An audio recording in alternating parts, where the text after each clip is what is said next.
And for today's video, we're going to talk again about balancing chemical equations, but something that's a little more common in this unit, which is what we call balancing a word equation. Oftentimes, as we're going through a lab or an assignment, we won't be given the formulas of the chemical reactions, but all the work that we did throughout last semester has really led us up to the point where we're able to identify the formula of a chemical compound based on its name. So the process really is still the same. We're still just balancing a chemical equation. We're still going to perform an atom inventory as needed, but there's a couple of new steps that we're going to factor in. The first one is using the rules for forming compounds. Write each compound in formula form. So like sodium chloride is NaCl, water is H2O.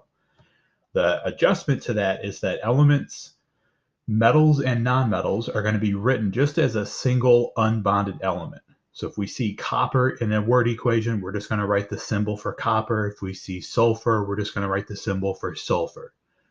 There's really only 7 examples, and there's 7 common nonmetals that we don't really write as just an element. We write them as a paired bonded element, what we call a diatomic. And we saw this a lot when we went through the last unit in Lewis structures, where we had hydrogen bonded to another hydrogen atom, nitrogen triple bonded to another nitrogen atom, oxygen double bonded, so on and so forth. So these 7 elements, which are highlighted in a box at the top of your periodic table, are what we refer to as the diatomics. And di, again, is just the prefix for 2. So anytime we're working with hydrogen, we're working with an H2 molecule. Anytime we're working with chlorine, we're working with a Cl2 molecule. And that subscript to 2 is going to play a big role as we develop the reaction going forward. When we talk about air, we're talking about the oxygen, the more reactive diatomic element in the air that we breathe. So air is just going to designate O2. And then when we see words like reacts with or and, that's going to indicate the plus sign. And then terms like produces or yields or forms is where we're going to write the arrow. Right? And then once we've done that, we just have to go through and balance the reaction as we've done with our last set of notes. So first thing we want to do is read the reaction. We've got iron and calcium hydroxide reacting to form iron 3 hydroxide and calcium. So when we write out this reaction, we're not going to factor in what subscripts would really make it nice and easy for us to balance. We're going to focus on, just like we've done before, what's the formula based on that name. So we've got iron by itself, so we're going to write that just as Fe plus, and if you want, you can go ahead and give yourself some blanks. That way you don't wind up trying to squeeze a number in between 2 symbols or after a plus sign or something like that. And then the formula for calcium hydroxide, remember that calcium is in group 2, which means it's a +2 ion, and hydroxide is a polyatomic, OH, with a -1 charge. So when we develop that formula, it's really important that we write that as CaOH2, because not only is that the correct formula for calcium hydroxide, that little 2 is going to play a big role in how this reaction balances out. Right, so we've got the arrow, so we're going to draw the arrow, another line for our coefficient, and again, here we have to develop the formula for iron 3 hydroxide. That Roman numeral is telling us that iron is +3. Hydroxide is the same hydroxide from the reactant side, so we only have to look up that formula and charge once.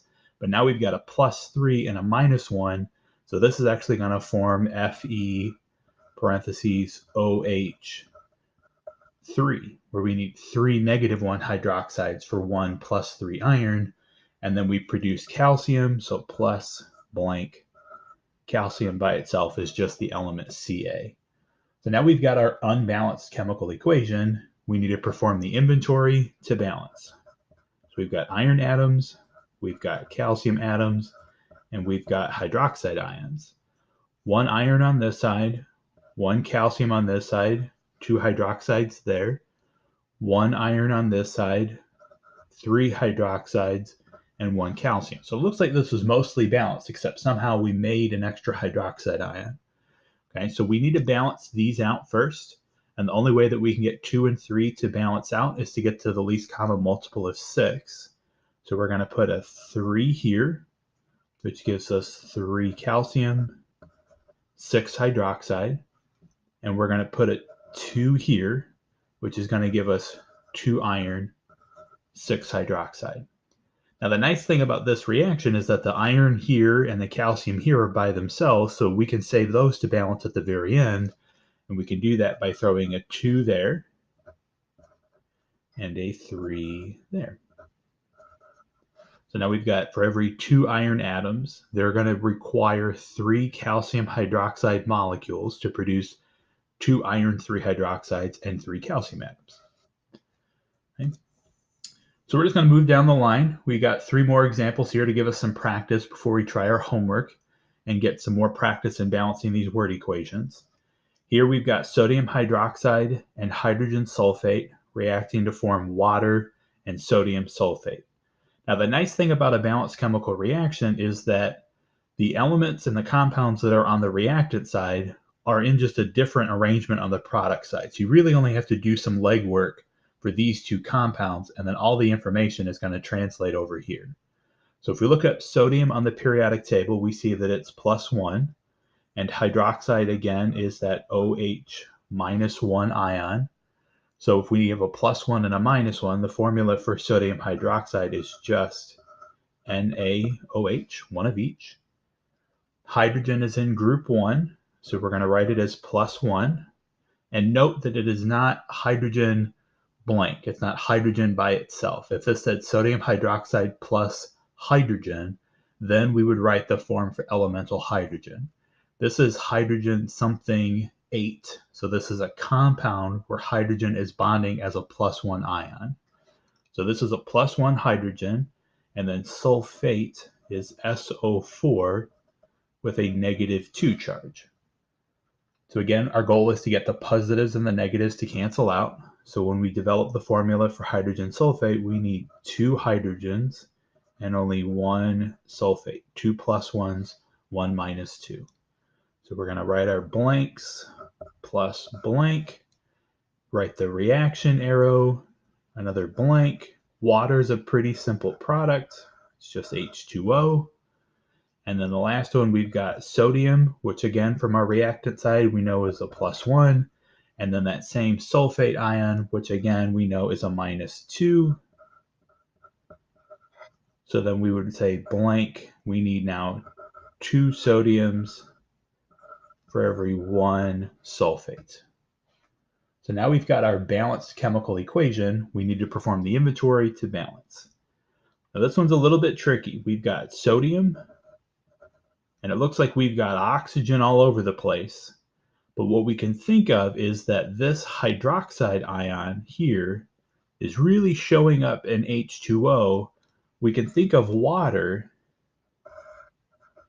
as hydrogen hydroxide. That's where we're getting this hydrogen and then that hydroxide to combine together to form HOH. So if we think about that as 2 distinct pieces, it kind of makes this whole reaction a little bit easier to balance. Instead of having 5 oxygen atoms and then 5 oxygen atoms on the product side. So if we think of this, we've got hydroxide, we've got individual hydrogen, and then we've got sulfate groups. So we got 1 sodium on the left, 1 hydroxide, 2 hydrogen, 1 sulfate. H2O is 1 hydrogen and 1 OH, or H2O, hydrogen hydroxide. So here we've got 1 hydrogen, 1 hydroxide, and then we've got 2 sodiums, 1 sulfate. Right? That way we can kind of keep that polyatomic grouping intact. We don't have to break this down into individual oxygen, individual hydrogen atoms.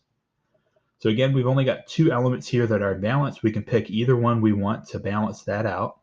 So if I have 2 hydrogens going in, it looks like I've got 2 hydrogens coming out. But again, we really have a total of 3 hydrogen atoms on the reactant side. So if we visualize this, I'm actually going to change this. If we visualize this as hydrogen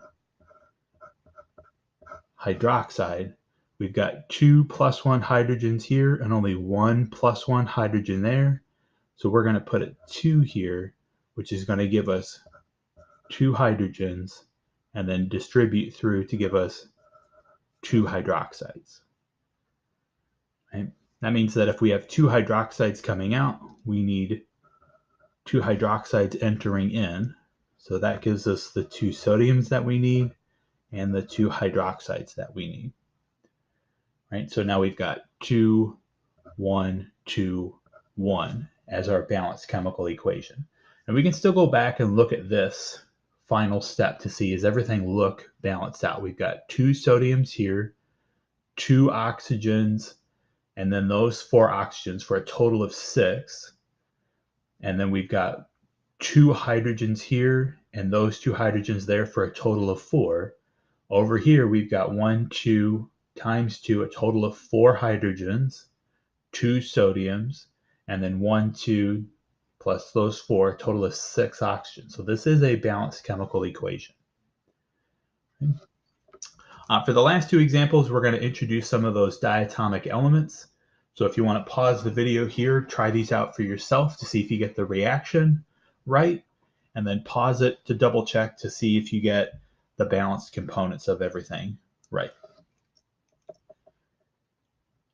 So we're going to start with developing the unbalanced reaction. It says iron burns in air to form iron 3 oxide. So the element iron by itself, we're just going to write as the element symbol Fe. But this time it's saying it burns in air, and air we're going to say is oxygen, and oxygen is a diatomic element, so it's O2. So this is Fe plus O2 reacts to form iron 3 oxide. So if iron here is plus 3 and oxygen by itself is a minus 2 ion, we have to combine plus 3 and minus 2 together to form Fe2O3. So we have 3 minus 2 oxygen ions, 2 plus 3 iron ions. That's the correct formula, just like we did last semester for the formula for iron 3 oxide, Fe2O3. And I kind of did the same mistake that I oftentimes do, and I didn't give myself any room for those blanks. So I'm going to rewrite that real quick and squeeze a little blank in there, a little blank in there. Okay.